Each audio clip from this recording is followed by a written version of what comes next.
ರವಿ, ಮಧು ಮತ್ತು ಲೀಲಾ ಮೂವರು ಒಳ್ಳೆಯ ಸ್ನೇಹಿತರು.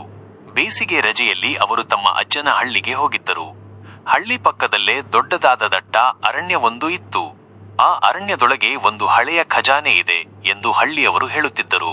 ಈ ಮಾತು ಮಕ್ಕಳಿಗೆ ತುಂಬಾ ಕುತೂಹಲ ಮೂಡಿಸಿತು. ಒಂದು ದಿನ ಬೆಳಿಗ್ಗೆ ಮೂವರು ಅರಣ್ಯದೊಳಗೆ ಹೋಗಲು ತೀರ್ಮಾನಿಸಿದರು. ಕೈಯಲ್ಲಿ ನಕ್ಷೆ, ಟಾರ್ಚ್ ಮತ್ತು ಸ್ವಲ್ಪ ಆಹಾರ ಇಟ್ಟುಕೊಂಡು ಅವರು ಅರಣ್ಯಕ್ಕೆ ಪ್ರವೇಶಿಸಿದರು. ಅರಣ್ಯ ತುಂಬಾ ಶಾಂತವಾಗಿತ್ತು. ಆದರೆ ಪಕ್ಷಿಗಳ ಧ್ವನಿ ಮತ್ತು ಎಲೆಗಳ ಸದ್ದು ಅವರ ಹೃದಯದ ತಾಳವನ್ನು ವೇಗಗೊಳಿಸಿತು. ಸ್ವಲ್ಪ ದೂರ ಹೋದ ಮೇಲೆ ಅವರಿಗೆ ಒಂದು ಹಳೆಯ ಗುಹೆ ಕಂಡಿತು. ಗುಹೆಯ ಒಳಗೆ ಕತ್ತಲೆಯಿತ್ತು. ಟಾರ್ಚ್ ಹಚ್ಚಿಕೊಂಡು ಒಳಗೆ ಹೋದಾಗ ಗೋಡೆಯ ಮೇಲೆ ವಿಚಿತ್ರ ಗುರುತುಗಳು ಕಾಣಿಸಿಕೊಂಡವು. ಮಧು ಅವುಗಳನ್ನು ಗಮನಿಸಿ, ಇವು ದಾರಿ ತೋರಿಸುವ ಸಂಕೇತಗಳು ಎಂದು ಹೇಳಿದನು. ಗುರುತುಗಳನ್ನು ಅನುಸರಿಸಿ ಮುಂದೆ ಹೋದಾಗ ಅಚಾನಕ್ ಒಂದು ದೊಡ್ಡ ಕಲ್ಲು ಬಿದ್ದು ದಾರಿಯನ್ನು ಮುಚ್ಚಿತು.